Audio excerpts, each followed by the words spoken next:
Hi hello അസ്സാം വലൈക്കും welcome back to simple stories. അപ്പോൾ എന്തൊക്കെയുണ്ട് എല്ലാവരും വർത്താനം? എല്ലാവർക്കും സുഖമായിട്ട് നല്ല സന്തോഷമായിട്ട് ഇരിക്കണമെന്ന് വിചാരിക്കുകയാണ്. അൽഹംദുലില്ലാ നമ്മളും ഇവിടെ സന്തോഷമായിട്ട് പോകുന്നുണ്ട്. അപ്പോൾ ഇന്ന് ഞാൻ വന്നിട്ടുള്ളതെന്ന് പറഞ്ഞാൽ രാവിലക്കത്തെയും അതുപോലെ ഉച്ചക്കത്തെയൊക്കെ കുറച്ച് വിശേഷങ്ങളൊക്കെ ആയിട്ടാണ്. അപ്പോൾ നിങ്ങൾ വീഡിയോ സ്കിപ്പ് ചെയ്യാതെ എൻ്റെ വരെ ഒന്ന് കാണാൻ ശ്രമിക്കണേ.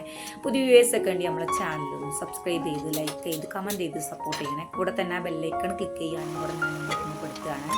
അങ്ങനെയാണെങ്കിൽ ഞാൻ അപ്ലോഡ് ചെയ്യുന്ന വീഡിയോസൊക്കെ കറക്റ്റായിട്ട് നിങ്ങൾ ഫോളോ ചെയ്ത് കാണാൻ സാധിക്കും.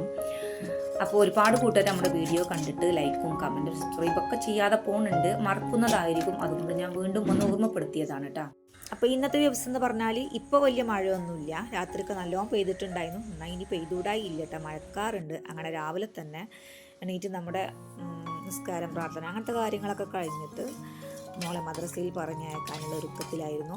അതൊക്കെ കഴിഞ്ഞിട്ട് ഞാൻ പിന്നെ എന്താക്കി, ഓർലിക്സും അതുപോലെ തന്നെ കാൽച്ചായൻ്റെ കൂടെ ഇന്ന് നെയ് റോസ്റ്റാണ് കേട്ടോ.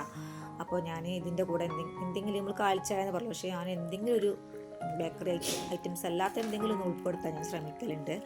അപ്പോൾ അവൾക്ക് വേണ്ടിയിട്ടൊരു നുള്ളു പഞ്ചസാര ഇട്ട് കൊടുത്തിരുന്നു. അപ്പോൾ അതും കൂട്ടി അവൾ അതൊക്കെ കഴിച്ചു, ഞാനും കൂടെ ഇരുന്ന് കഴിച്ചിട്ടുണ്ടായിരുന്നു. അതൊക്കെ കഴിഞ്ഞ് ഞാൻ വീണ്ടും കിച്ചണിലേക്ക് ഇറങ്ങി അവളെ മദ്രസയിലും പറഞ്ഞയച്ചു. അപ്പോൾ ഇന്ന് ദോശയും മസാല ദോശൻ്റെ കൂട്ടുണ്ട്. അപ്പോൾ ഇതിക്ക് നല്ല കോമ്പിനേഷൻ എന്ന് പറഞ്ഞാൽ തേങ്ങാ ചട്നിയാണ്. അപ്പോൾ നമുക്കിവിടെ തേങ്ങ കിട്ടില്ലെന്ന് പറഞ്ഞാൽ കുറച്ച് റിസ്ക്കാണ് കേട്ടോ. പുറത്തുനിന്ന് നല്ല വില കൊടുത്ത് വാങ്ങണം, ഇവിടെ ഒരു തെങ്ങെന്നുള്ളൂ. അപ്പോൾ അതിൻ്റെ പേരിൽ ഞാനിന്ന് ആ ചട്നി ഒഴിവാക്കിയിട്ടുണ്ട്. മസാല ദോശക്കും നെയ് റോസ്റ്റിനൊക്കെ ഉള്ള ബാറ്റർ വേറെ തന്നെയാണ്, പക്ഷെ ഞാൻ ഇന്നിപ്പോൾ ഉണ്ടാക്കുന്നത് പറഞ്ഞാൽ സാധാ ദോശൻ്റെ ബാറ്ററി തന്നെയാണ് കേട്ടോ. അങ്ങനെ മസാല ദോശൻ്റെ കൂട്ടുണ്ടാക്കാൻ വേണ്ടി ഞാൻ കഷ്ണങ്ങളൊക്കെ റെഡിയാക്കി എടുത്തിട്ടുണ്ട്. ഒരു ബീറ്റ്റൂട്ട്, 2 ക്യാരറ്റ്, 2 ഉരുളക്കിഴങ്ങ് ഇതൊക്കെ കട്ട് ചെയ്തിട്ട് കുക്കറിലേക്ക് ഇട്ട് കൊടുത്തൊരു നുള്ളുപ്പും പാകത്തിന് വെള്ളവും ചേർത്ത് കൊടുത്തിട്ട് അതൊന്ന് വേവിച്ചെടുക്കണം. ഒരു 3 വിസിൽ, 3 4 വിസിൽ മതിയാവും കേട്ടോ. അപ്പോൾ ആ സമയം കൊണ്ട്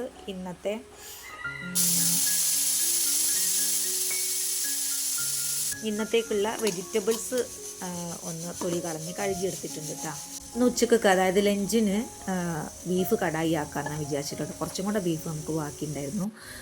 അപ്പോൾ അത് വെച്ചിട്ട് ചിക്കൻ കടായി ഉണ്ടാക്കുമ്പോൾ നല്ല ടേസ്റ്റ് ഉണ്ടാവാറുണ്ട്, കുട്ടികൾക്ക് നല്ല ഇഷ്ടമാണ് കേട്ടോ. അപ്പോൾ ബീഫ് കടായി ഉണ്ടാക്കാമെന്ന് വിചാരിച്ചു. ഇന്ന് അങ്ങനെ എങ്ങനെയുണ്ട് നോക്കാമല്ലോ. അപ്പോൾ ആദ്യം ബീഫൊന്ന് മസാലയൊക്കെ ചേർത്തോട്ട് നല്ലോണം വേവിച്ചെടുക്കണം. അങ്ങനെ അതൊക്കെ ഒന്ന് കുക്കറിൽ വെച്ചതിന് ശേഷം പിന്നെ നമുക്ക് മസാലയൊക്കെ ഉള്ള നമ്മുടെ ആ ഒരു വെജിറ്റബിളിൻ്റെ കഷ്ണങ്ങളൊന്ന് വേവിക്കാൻ വെച്ചിട്ടുണ്ടല്ലോ, അതിന് വേണ്ടിയിട്ട് കുറച്ച് സവാളയൊന്ന് വഴറ്റിയെടുക്കണം. അപ്പോൾ വെളിച്ചെണ്ണ ഒഴിച്ച് കൊടുത്തിട്ട് കടുവും ഉഴുന്നും ഉണ്ടെങ്കിൽ കറിവേപ്പിൻ്റെലയും വറ്റൽമുളകും കൂടെ ചേർത്ത് കൊടുക്കുക. അതും കൂടെ ചേർത്ത് നല്ലോണം ഒന്ന് ഇതൊന്ന് പൊട്ടി വന്നാൽ വലിയൊരു സവാള ചേർത്തിട്ട് വീണ്ടും വഴറ്റിയെടുക്കണം. അപ്പോൾ കുറച്ച് മഞ്ഞപ്പൊടിയും കൂടെ ചേർത്ത് കൊടുക്കണം, ആ ഒരു കളറിന് വേണ്ടിയിട്ടാണ് കേട്ടോ. അങ്ങനെ അതും കൂടെ ചേർത്ത് കൊടുത്ത് നല്ലോണം ഒന്ന് വഴറ്റി എടുത്തതിന് ശേഷം 2 അല്ലി വെളുത്തുള്ളിയും അതുപോലെ തന്നെ 2 കഷ്ണം ഇഞ്ചി ചാച്ചതും കൂടെ ചേർത്ത് കൊടുത്തിട്ടുണ്ടായിരുന്നു. അത് വീഡിയോ എടുത്തപ്പോൾ ആഡ് ആയിട്ടില്ല, അതുകൊണ്ടാണ് പറഞ്ഞത്. അതും കൂടെ ചേർത്ത് നല്ലോണം ഒന്ന് വഴറ്റിയിട്ട് നമുക്ക് വേവിച്ച് വെച്ച വെജിറ്റബിൾ കഷ്ണങ്ങൾ കൂടെ ചേർത്ത് കൊടുത്തിട്ട് നല്ലോണം ഒന്ന് വഴറ്റിയെടുക്കണം. അങ്ങനെ നമ്മുടെ മസാലക്കൂട്ടിൽ ഒരല്പം വെള്ളം കൂടെ ബാക്കി ഉണ്ടായിരുന്നു കേട്ടോ. അപ്പോൾ അതൊന്ന് വറ്റി വരാൻ വേണ്ടി ഞാൻ കുറച്ച് സമയം കൂടെ അടുപ്പിൽ തന്നെ വെച്ചിട്ടുണ്ടായിരുന്നു. ഇപ്പോൾ അതൊന്ന് പാകത്തിനായിട്ടുണ്ട്. അപ്പോൾ അത് വാങ്ങി വെച്ചിട്ട് വീണ്ടും ദോശ ചുടാൻ തന്നെ തീരുമാനിച്ചു.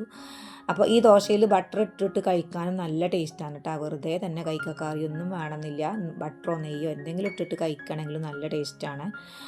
അപ്പോൾ അങ്ങനെ ചുട്ടെടുത്ത ദോശയും പിന്നെ കുറച്ച് മസാലക്കൂട്ടും കൂടെ വെച്ചിട്ട് ഞാൻ മോന് നേരത്തെ പോകാനുള്ള കാരണം അവനക്ക് കൊടുത്തു. അപ്പോൾ ഇനി അവനക്ക് ബീഫ് കടായും കൂടെ റെഡി ആവണം, എന്നാലേ ചോറ് കൊണ്ടുപോകാൻ പറ്റുള്ളൂ. അപ്പോൾ ഞാൻ ദോശ ചുടുന്നതിൻ്റെ ഇടയിൽ ബീഫ് കടായി ഉണ്ടാക്കാൻ നിന്നു. അപ്പോൾ ആ ബീഫൊക്കെ വെന്തിട്ടുണ്ടായിരുന്നു കേട്ടോ. അപ്പോൾ ബീഫിൽ ലാസ്റ്റ് ഞാൻ മസാലപ്പൊടിയും എല്ലാം ചേർത്ത് കൊടുത്തതിന് ശേഷം ക്യാപ്സിക്കും സവാളും വഴറ്റിയത് ചേർത്ത് കൊടുത്തു. പിന്നെ കുറച്ച് കസൂരി മേത്തിയും അതുപോലെ തന്നെ മല്ലിയിലയും കൂടെ ചേർത്ത് കൊടുത്തിട്ട് വീണ്ടും നല്ലോണം ഒന്ന് മിക്സ് ആക്കിയിട്ട് ഒന്ന് അടച്ച് വെച്ചു. ഒരു 2 മിനിറ്റ് ഒന്ന് വെന്ത് വരാൻ വേണ്ടിയിട്ട്. ആ ഒരു വേവും കൂടെ ആയിക്കഴിഞ്ഞാൽ നമ്മുടെ ബീഫ് കടായി റെഡിയാവും. അപ്പോൾ ദോശ എന്ന് പറഞ്ഞാൽ നമുക്ക് ചൂടോട് കൂടിയിട്ടും കഴിക്കാൻ പറ്റും, അത് ലാസ്റ്റ് ചുട്ടാലും കുഴപ്പമില്ല. അപ്പോൾ അതുകൊണ്ടാണ് ഇടയ്ക്കിട്ട് ഇങ്ങനെ ദോശ ഓരോരോ സമയത്തിനിങ്ങനെ ഓരോരോ ഇതിൽ ഗ്യാപ്പ് ഇട്ടിട്ടാണ് ഞാനിങ്ങനെ ചെയ്യുന്നത്. അപ്പോൾ അത് പറഞ്ഞാൽ നമുക്ക് ചോറും റെഡിയാവും, പിന്നെ അതുപോലെ തന്നെ രാവിലത്തെ ബ്രേക്ക്ഫാസ്റ്റിനുള്ളത് റെഡിയാവും. അപ്പോൾ അതിനനുസരിച്ചാണ് ഞാൻ ഒരു മാറ്റി മറിച്ചൊക്കെ ഇങ്ങനെ വെക്കുന്നത്. അപ്പോൾ ആ ഒരു സമയം ഞാൻ അടുപ്പിൽ ചോറിന് വെള്ളം വെച്ചിട്ട് അതും അരിയിട്ടിട്ട് വേവിച്ചെടുക്കുന്നുണ്ടായിരുന്നു. അപ്പോൾ ഇന്നത്തെ ഫുഡ് ഉണ്ടാക്കലൊക്കെ കഴിഞ്ഞിട്ടുണ്ട്. അങ്ങനെ മോള് മദ്രസ വന്നപ്പോൾ അവൾക്ക് ദോശയും മസാലക്കൂട്ടൊക്കെ കൊടുത്തു. അങ്ങനെ അതൊക്കെ കഴിച്ച് മോനും പോയി, മകൾ സ്കൂളിലും പോയി. അപ്പോൾ ഇന്നത്തെ വീഡിയോ ഇത്രയൊക്കെ ഉള്ളൂ. വീഡിയോ ഇഷ്ടപ്പെട്ടാലും ഇല്ലെങ്കിലും കമൻറ്റ് ചെയ്യാനും ലൈക്ക് ചെയ്യാനും സബ്സ്ക്രൈബ് ചെയ്യാനും ഒന്നും മറക്കല്ലേ. അപ്പോൾ അടുത്ത നല്ലൊരു ഉഷാർ വീഡിയോ ഇൻഷാ അല്ലാഹ് നമുക്ക് വീണ്ടും കാണാം. Thank you for watching. അസ്സലാമു അലൈക്കും.